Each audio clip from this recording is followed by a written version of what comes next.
Welcome back to my channel. Tonight we're going to be working on the last part of the series. So as you can see, I have already quilted mine for the tutorial. Basically, I chose a fabric for the back and I have layered it specifically with fleece or just some type of batting that you choose. Notice the batting has the right side facing outward, and then you have your top for your wall hanging also facing outward, and then this batting gets sandwiched between the two. So I have done just small vertical or horizontal lines, but you can also go vertical if you prefer vertical lines, just ever so many inches apart.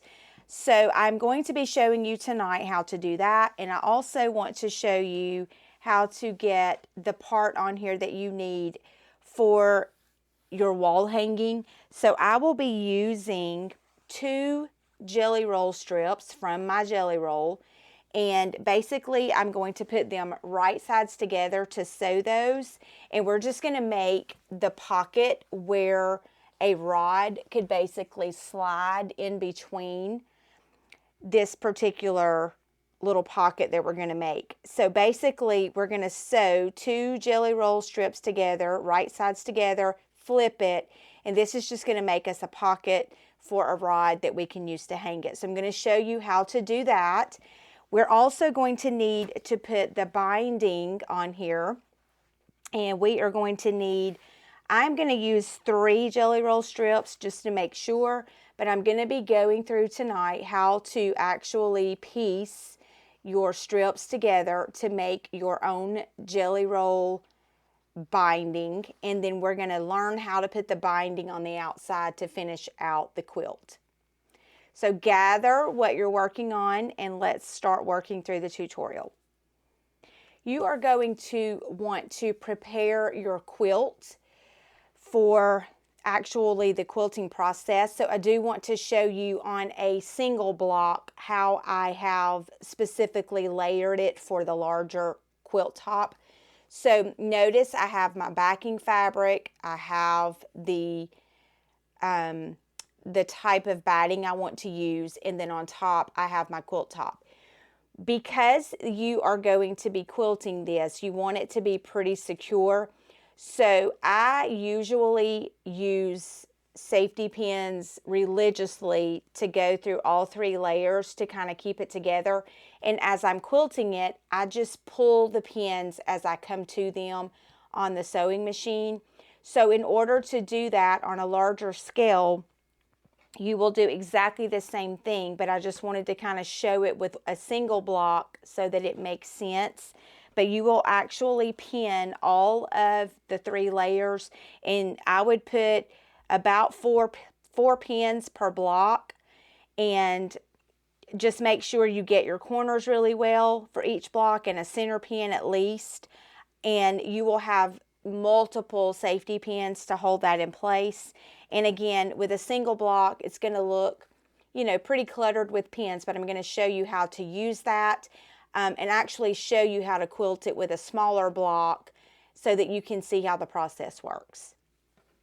So the first thing we are going to do is make the pocket for the rod. So I have 2 jelly roll strips that I have right sides together, and what we are going to do is sew the end closed completely, which I've already done here.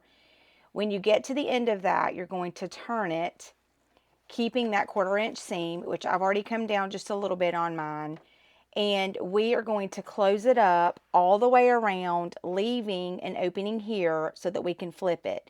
And the reason we want to do this is so that we have all of our finished edges on the inside, and we have a pocket that's very easy just to slide the rod through so that it has no raw edges that can unravel. So again, you're going to want to start and stop with a back stitch on this, because you are going to have this as part of where your rod is going to go when you're hanging this. So we just want to go all the way around and close both ends. I did measure my wall hanging all the way across the back to see what size I would need, and then I just cut my 2 strips to be the correct width across the back of the wall hanging. So you will want to do the same. Mine, for how many squares I have and the size I chose, was 24 inches for each strip in length, but yours may be different depending on your blocks. You're also going to want to make sure, of course, if you had any raw edges that were jagged or uneven, that you do maybe just get that straight a little bit before you add this and measure it, so that you make sure it's a complete square for your wall hanging as well. So you may have to fix the sides just a little bit before you actually sew this on. So I am just continuing all the way around, and again, when I get close to the top, I'm just going to leave a little opening that I can very easily flip this around so that I can get just a full pocket that's a finished inside and outside that we're going to easily attach to the back of that. So just continue all the way around, because we're going to sew it on with a straight stitch on the top and the bottom. So this just gives us a nice finished look. So I'm going to go ahead and back stitch here. I'm going to pull it, and I'm just going to leave myself enough room to flip this open. Again, I'm going to back stitch and just finish it off where I began. Back stitch at the end here. And now we're going to flip this out all around and open this up so that we can just have a complete finished project. Again, you're going to have some threads left here where you moved to make your back stitch. To leave that opening, just clip those off. Also, any threads that you had at the beginning. So you're going to clip your corners like we always do for things that have corners, so that it will lay nice and neat. And just don't cut the stitches. These are going to be kind of small corners anyway, because of the fact that we did just a small 1/4 inch seam. But go ahead and clip your corners without cutting your threads. And then we're going to just turn this right side out where we have an opening. And this is just going to give us a pocket that we can easily just sew directly onto our quilt. So you're just going to want to push out those corners. And the jelly roll strips are great, because usually if you do have a jelly roll pack that you're using, it's very, very easy to use certain ones and have multiple left. So I'm actually using jelly roll strips that still coordinate the entire set that I used on the wall hanging. And I will also be using the jelly roll strips that are left that I did not use in the wall hanging as my binding for the project as well. So jelly roll, a whole jelly roll gives you quite a few strips. Now, if you did not use an actual jelly roll and you just took scraps from fabric that you had to make yours, again, just cut them in 2.5 inch strips to make your strips for your jelly roll, and you will do the same thing. So once you get this completely turned out, you do want to go to an iron and get it completely pressed down. And then I'm going to show you how to attach this to the back of your wall hanging. Okay, so this is the strip that we have finished for the back of the wall hanging. So we are just going to sit this aside for the moment. And the next thing we want to do is work on preparing your binding. Again, it's 3 jelly roll strips that I'm using. So you are going to put right sides together so that it looks like a square.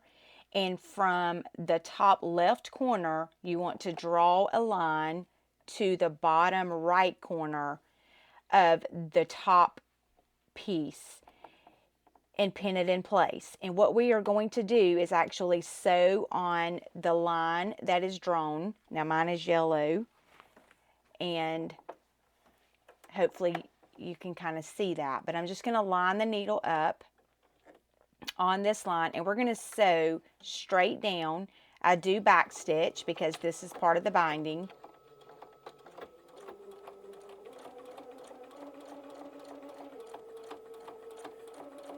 And we're going to do this until we have all 3 strips completely sewn.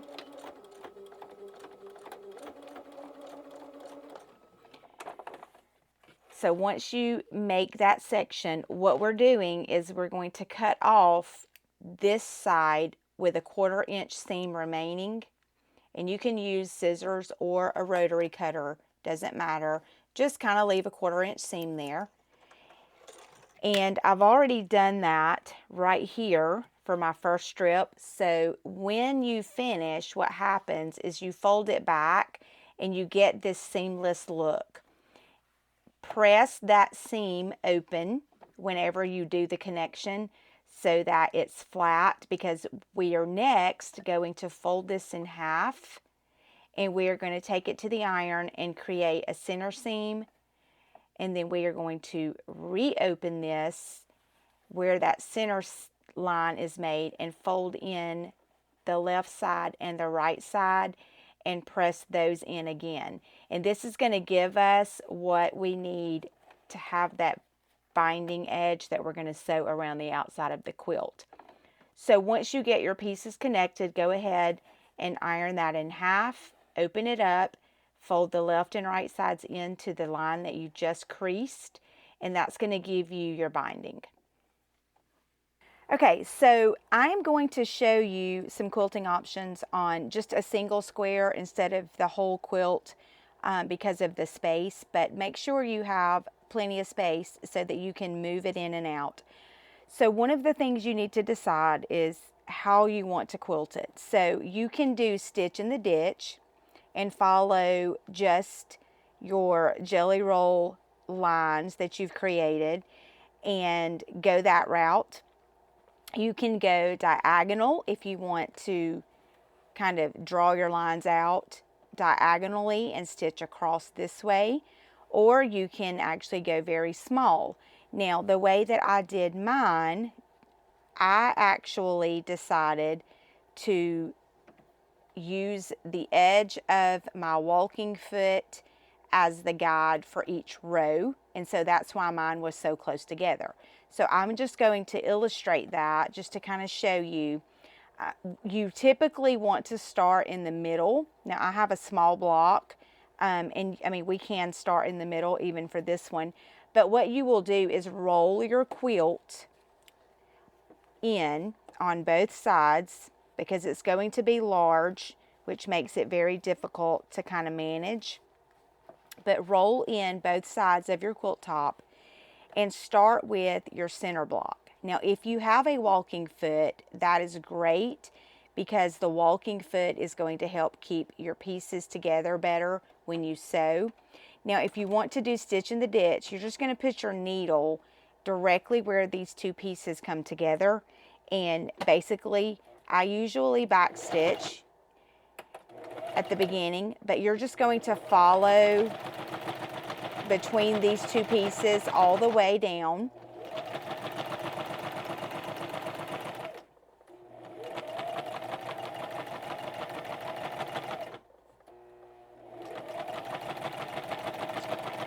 And then when you get to the end, you can back stitch here as well.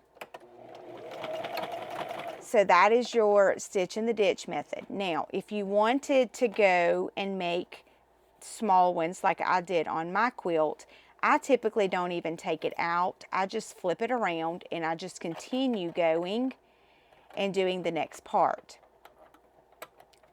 So let me show you the method for that one in case you don't want to go with the small ones. You can actually go with a different one.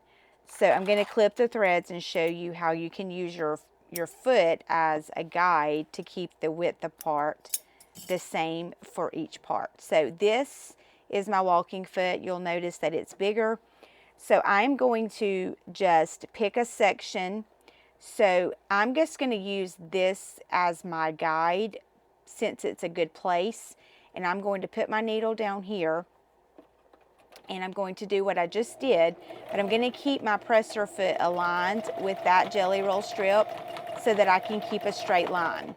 Because it's hard to get measurements when you're quilting something because we don't see the guidelines on the machine, and we can't really use one of the guided attachments because of course it's not going to stick to anything because of this. So now when you get to the end of this, if you want to back stitch, you can go ahead and back stitch. Just make sure your needle is down, lift up your foot, and then just turn it. And now I'm going to use this stitch as my next guide for the next row. So I'm just going to lift up my needle and use the outside of this foot, line that stitch up right next to it, and go down. And now I'm going to watch the left side and keep it aligned on the edge of this stitch for the next one. And I'm just going to continue to follow that. Just keep a slow and steady space between them so that you can stay aligned. You're just going to follow that all the way to the end. If you get close to a pin and it's going to catch close to your machine, you can just stop at that point and take the pin out. And again, I like to back stitch on the fabric because we are going to trim off all the excess around this when we quilt. So now I have a new stitched line. And again, I'm just going to pick up the needle and I'm going to now line up that same stitch I made to the outside of the right part of my foot, let that back down. Notice I have a pin here that's going to get in the way, and so I'm just going to move this pin. So now we're going to just pick back up. We're just going to continue to follow the line that we just made, keeping it steady, following that guide of the outside of that foot.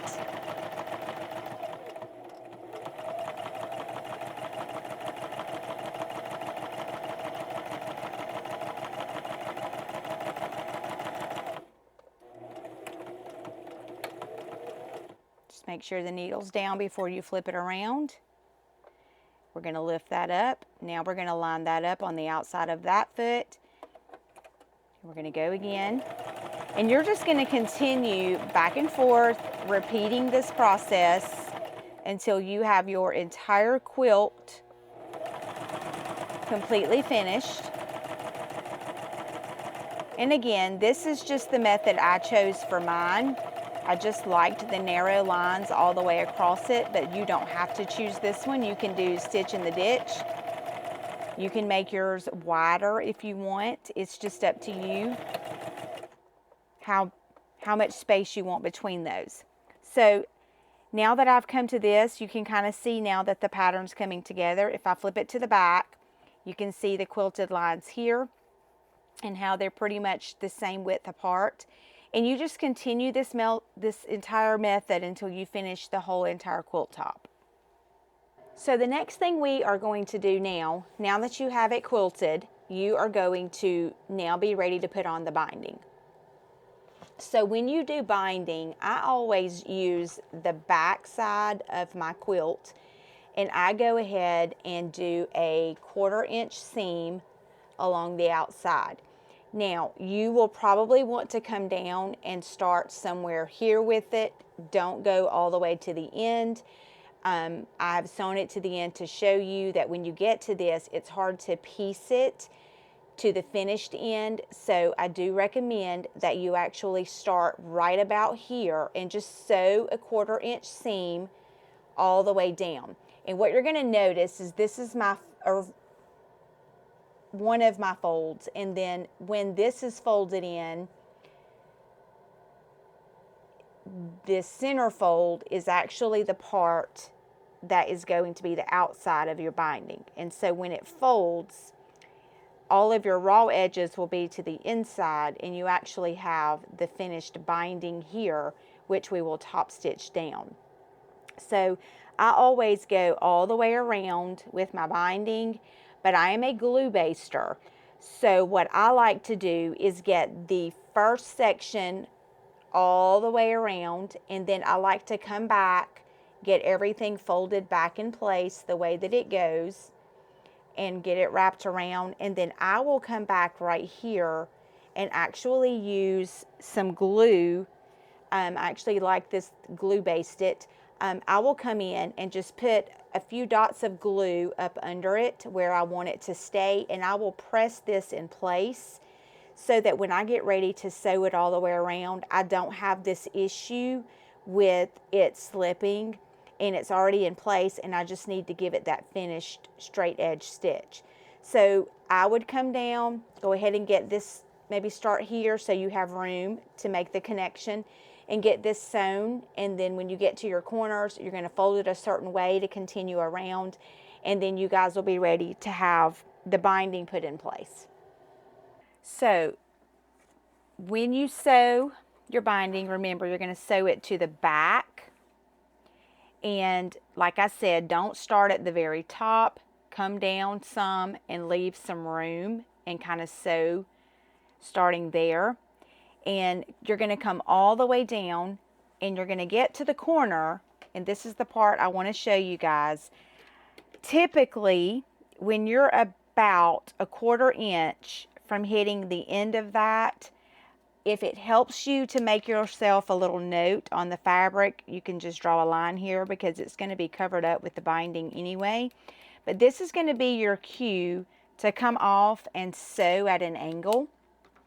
So when you get close to the end, I'm just going to pick up where I stopped so that I could show how to turn your corners. You're going to go ahead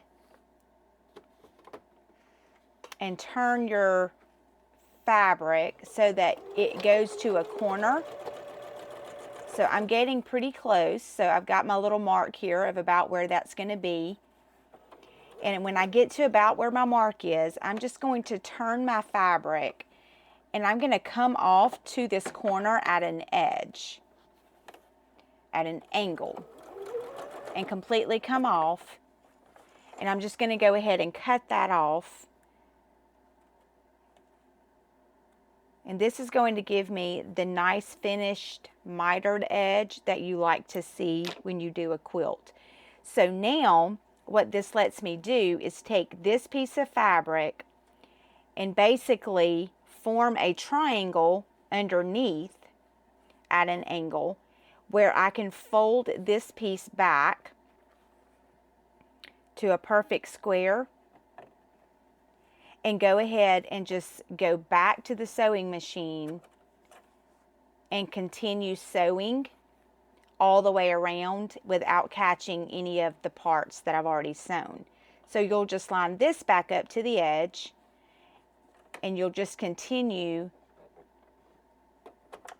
and continue all the way around. When you get to your next corner, you're going to do exactly the same thing that we did on the first one. And I would backstitch since you're starting over. And you're just going to continue to do this all the way around. And each time you get to another corner, you are going to do the same process that we just did. So now we have made it to where we started. So what you want to do is let this overlap. Now I have a 2.5 inch wide binding strip because that was the width across for the jelly roll. So you want to overlap the amount that matches the width of whatever binding you're using. So you can easily take some type of ruler. This is just one for sewing for hems, and you can basically just measure that and draw yourself a line of where that overlap would be, and then just make sure that you trim whatever is left of your binding at that line that you made below. This means you would cut right at that 2.5 mark so that you know the amount that you're leaving of the overlap is the same amount as the width of your fabric. Once you do that, you're going to want to use the same technique that we used previously to actually make the binding. So we are going to just pull these up just like we did before, we are going to do our right sides together to make the cross the way that we did. And then we are going to make that triangle. And basically what I'm doing is when I get to that point right here, I just go ahead and back stitch so that I can actually maneuver this better and just come off the sewing machine. And then I can get better control of how I want to do that last part that I need to sew. So you're just going to kind of pull everything out of the way and just lay this down the same way we did to make the binding in the beginning, where these two overlap. So once you get that cross, you're just going to do as we did before and sew it straight across. Okay, so now just make sure everything's cleared off, and you're just going to sew like we did before, all the way down to the corner point.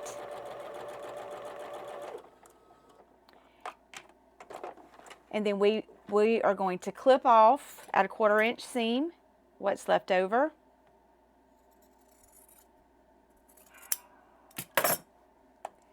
And that's going to give us that finished continuous piece that we already had for the binding. And so then we can just come back and lay this down against the rest of our fabric, and we can just finish the sewing where we left off at the top. And this is going to completely have our binding in place.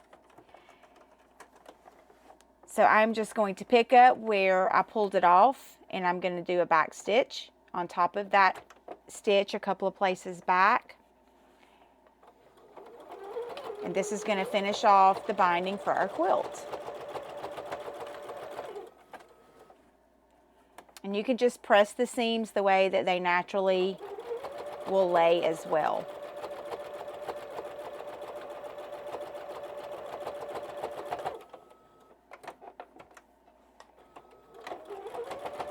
And go ahead and overlap the previous stitch on the other one so that you can also just back stitch a couple of stitches, and then you'll have a completed binding on the back of your project. Now remember, we are going to take this binding and we are going to just fold in the edge all the way around. So when you flip your corners, it's going to look something like this. And then we're going to come around to the front, and we're going to glue baste everything down. Now, if you don't want to glue baste and you're comfortable enough, then you don't have to do that. But I just prefer to glue baste mine so that it helps me hold it in place when I sew it. So now you've got this part that we ironed previously. It's naturally going to fold back into place, and then you're just going to lay that where it goes on your quilt. And then you're going to get your mitered corner by tucking this in. It's just going to form that natural miter that you want.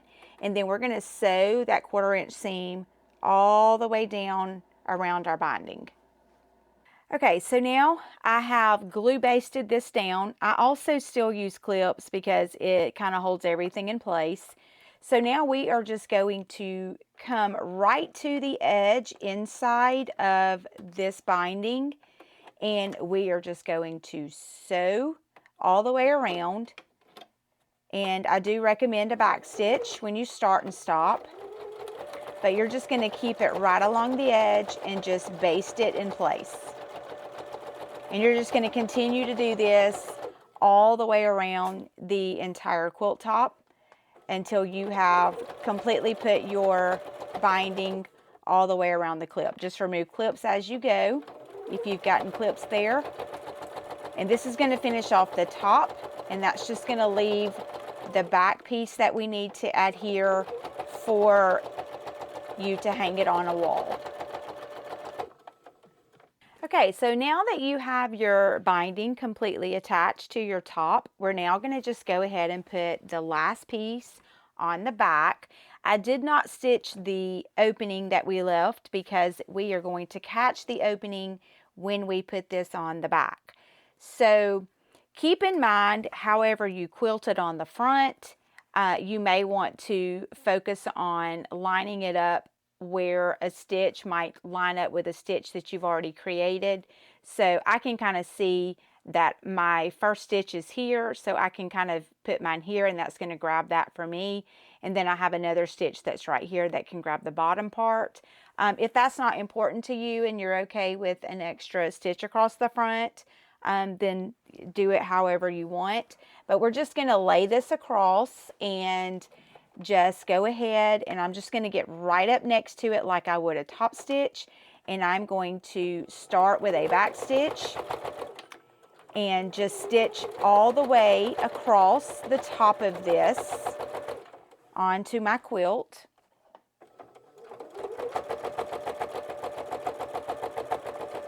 And then when I get to the end, I'm going to back stitch completely, and I'm going to turn it around and completely do the other side all the way down. We do not want to sew the ends because we want to be able to slide the rod all the way through this, and that's why I'm going to stop and back stitch on the end of each one.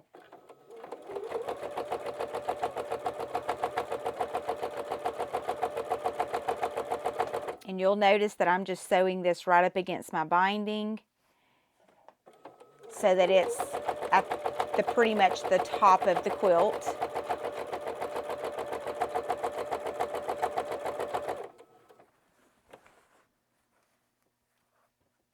And there are probably other ways that you could add some hanging options. You could do loops like a curtain has as well. But I just choose to do the rod so that if I want to hang it over the top part of a window, or if I want to put it on a door, I can use an adjustable rod and do that. So you get very different options here. So I'm just going to back stitch when I get to the end of this, and then I'm going to do the same thing down this side, and that will complete me getting this pocket that I need in order to put this on a rod and hang it. If you do not want this piece attached to your quilt top, what you can do as a different alternative is just buy some clips that clip on a hanger that have hoops that you can slide on, and you can actually just clip the pieces all the way down and then hang it from a rod. But if you go to Amazon, you can see all kinds of options for how to actually clip quilts to a wall as well.